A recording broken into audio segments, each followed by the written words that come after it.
Everyone, welcome to my channel. ఈరోజు మనం tasty and crispy chicken 65 ఎలా చేసుకోవాలో చూపిస్తాను.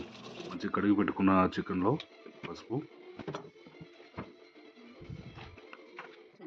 కారం, తగినంత ఆయిల్, అల్లం పేస్ట్, సాల్ట్, ధనియాల పొడి, కొంచెం మసాలా వేసి పెరిగేసి మంచిగా మిక్స్ చేసుకోవాలి. అదే కడాయి తీసుకొని దాంట్లో ఆయిల్ వేసుకొని మంచిగా మనం కలిపి పెట్టుకున్న చికెన్ని కొంచెం నీట్గా ఫ్రై చేసుకోవాలి. ఇలా వేసుకోవాలి. ఒక్కొక్కటి మంచిగా గోల్డెన్ బ్రౌన్ వచ్చేసే వరకు ఫ్రై చేసుకున్నా ఉండాలి. ఇలా వేసుకొని తీసేసుకోవాలి.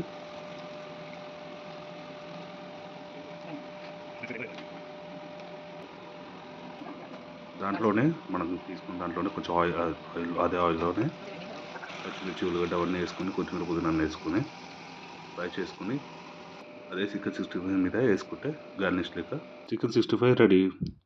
Subscribe to my channel.